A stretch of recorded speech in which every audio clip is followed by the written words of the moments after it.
Welcome back. My name is Darren Draper from Draper Environmental Consultants. The reason we do what we do is because we want to help you solve your water and environmental challenges. We're proud to have been involved in the successful verification of the first 3 products through the Stormwater Australia Stormwater Quality Improvement Device Evaluation Protocol, SQIDEP. So if you would like to know our top 10 tips for a successful submission, you'll find the link in the top right hand corner of our website here. In today's video we'll take a closer look into flow measurement in the SQIDEP process, but generally flow measurement for stormwater applications and wastewater applications. We'll look at a few different meters and probes, and to give some context, most flow meters are designed for measuring flow on networks that have permanent flow or full pipes. But stormwater drainage, more often than not, has zero flow. So this produces its own challenges for flow measurement. Particularly with stormwater, you also then add mobilised debris, litter and tailwater that can all contribute to strange results. Here in our hydraulics lab today, we've got a MagFlow, a magnetic flow meter, a top-down ultrasonic level sensor. We've paired that with a V-notch weir, and we also have an ultrasonic area velocity meter on the same flow from our pump. So we'll be able to look at the readings that come out of those different sensors and probes.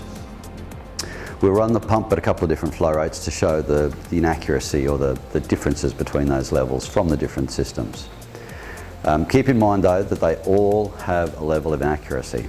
It's about understanding that inaccuracy, or accuracy, whichever way you want to look at it, and your application, because you might be able to accept a lower level of accuracy in a corrosive liquid, for example, or a high debris application or a high velocity application, where you don't want to have something extremely precise but also very, very sensitive. For low flow rates, we've found a simple V-notch weir with a pressure transducer or a top-down ultrasonic is very effective and reliable. But keep in mind that if you're going to use a system like that on an inlet pipe for collecting a stormwater sample or a wastewater sample, but particularly a stormwater sample under the Stormwater Australia SQIDEP process, sediment is going to build up upstream of that weir. And what will happen then is when you try to take a sample from that, it's likely that it's going to bias the actual suspended solids concentration. So that might push you over the maximum limit that's allowed in the process. The other thing to keep in mind with a V-notch weir is that in a tailwater situation, you can imagine that the water would back up through the system and will provide a level in the V-notch weir that'll be recorded by the pressure transducer or an ultrasonic, top-down ultrasonic, that might record or conclude that there's a flow, but because there's no velocity, it's actually misleading. There's no flow happening there at all, it's just the tailwater. An area velocity meter or a bubble Doppler or something like that can work around the challenge of tailwater and low velocity situations, but if you get a significant debris load down that system, it can overwhelm those sensors, it can cover them completely, it can wrap them up in a plastic bag, and then give you some really strange results, and they may require more intensive maintenance.